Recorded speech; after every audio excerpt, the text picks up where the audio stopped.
बिस्मिल्लाहिर्रहमानिर्रहीम। अस्सलाम वालेकुम। Welcome to my YouTube channel जायके पाकिस्तान के। तो आज हम बना रहे हैं मज़ेदार सा चिकन, जो कि फ्रिज में चिकन रखा होता है तो इसको बनाना बहुत ही मुश्किल होता है। 2 घंटे पानी में रखो, उसको निकालो, साफ़ करो, ये वो।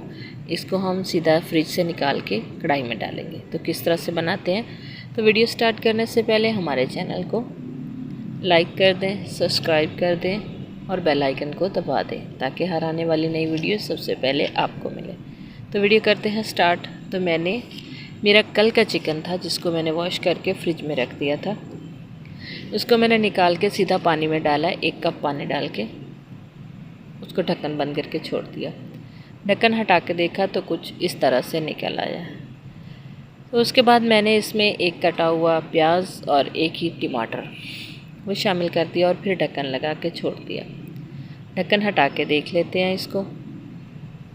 अब हम इसमें डाल देंगे बाकी के मसाले, जिसमें नमक आधा चम्मच, सुरख मिर्च पाउडर 1 चम्मच, हल्दी आधा चम्मच। ज़्यादा मसाले हम इसमें इस्तेमाल नहीं करेंगे, बस इसी से ही टेस्ट बन जाएगा। तो चिकन जो है हमारा रेडी हो चुका था। अब मैंने इसमें कुकिंग ऑयल डाल दिया। कुकिंग ऑयल डाल के हम इसकी अच्छे से कर लेंगे बुनाई। तो आप देख सकते हैं कि जो मसला था कि ग्रेवी अच्छी नहीं बनती, प्याज नहीं घुलते, ये नहीं होता, वो नहीं होता, आप देख सकते हैं कि सब कुछ हो गया।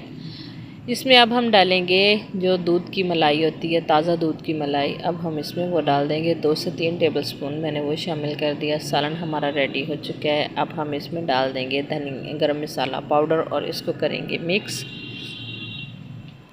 तो कितने इजी तरीके से ये रेडी हो चुका है, बहुत ही कम टाइम में। अब हम इसको कर लेंगे डिश आउट। बस इसी तरह आप अगर रेडी करेंगे तो बहुत ही कम टाइम में रेडी होगा। 5 मिनट से भी कम टाइम लगा है इसको रेडी होने में। थोड़ा सा धनिया डाल दिया है और लुक आपके सामने है। तो आप देख सकते हैं माशाल्लाह कितना प्यारा और कितना मज़े का रेडी हुआ है। अगर आप भी इसको इसी तरह से स्टेप बाय स्टेप इसको फॉलो करेंगे तो आपका सालन भी इसी तरह से मज़े का बनेगा और बहुत ही जल्दी बनेगा। अगर आपको हमारी वीडियो अच्छी लगती है तो हमें कमेंट्स में ज़रूर बताइएगा और दोस्तों के साथ, फैमिली के साथ शेयर भी ज़रूर कीजिएगा। नई वीडियो तक हमें दीजिए इजाज़त। अल्लाह हाफ़िज़। अस्सलाम वालेकुम।